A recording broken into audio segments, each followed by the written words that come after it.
Hello, we're going to do a little experiment for resistance. And to do this, we have a super easy way to experiment with resistance. I have just a plain old pencil here. I put some graphite down here on the paper. I had different little printouts of rectangular shapes here, and you just put a copious amount of graphite on there. Please make sure you have the same thickness of graphite on the different spots, and you should get pretty good outcomes for this. If you have varying differences, you might have outcomes that don't really make sense. So make sure you have the same thickness of graphite put on the different patterns. And so we're going to measure for graphite deposits what happens to the resistance when we change the thickness or how wide the deposit is. I have my multimeter here, it's this type, and I have it set up to 20 mega ohms. Sometimes the 2 mega ohms works better, but somewhere in there for these graphite deposits would be a good setting for resistance. So here we go, let's go ahead and measure them. I'm gonna make sure you try to get your electrodes on the ends here. Oops, my hands are shaky. Let me try to get it again, right there. Come on, dog.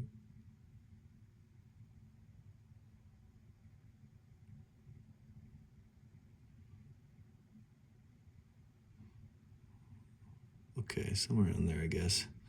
All right, I'm gonna go over here. It reduces when we get a little bit thicker.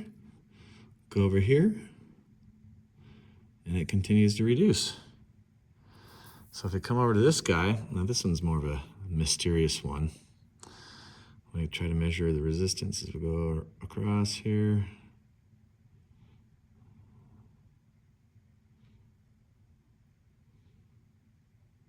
And so it's like that. Okay, so we see that as the thickness of our resistive material gets wider and wider, the resistance reduces. Backside, we have length we're exploring here. So again, make sure you have the same thickness of graphite on here, like how thick you scribble on graphite. And we're gonna see what happens as the length increases. So I'm gonna start over here. See our measurement on our multimeter here. And I'm just gonna go across. It's getting bigger and bigger as we go across.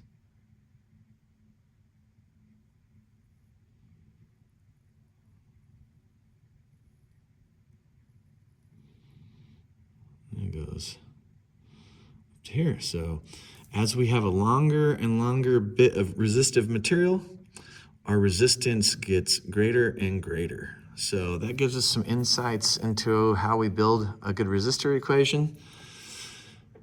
The resistivity makes a difference. This describes the material, like a hot dog would perform differently than a copper wire. The longer your resistive material is, the more resistance you'll have, and the bigger cross-sectional area that the current is traveling through, that reduces your resistance.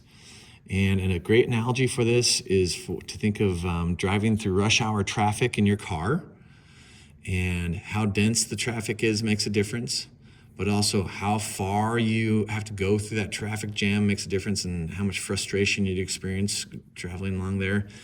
But also, the greater the number of lanes you have, the more options you have to get to that traffic, and the less frustration you'd experience. So that's a great analogy for trying to remember how this equation works.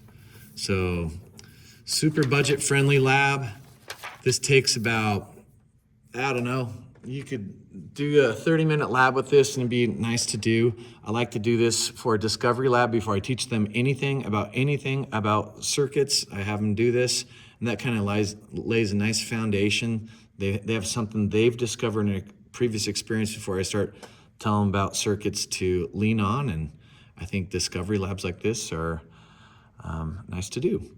If you like this lab, I have this lab sheet you could get from me.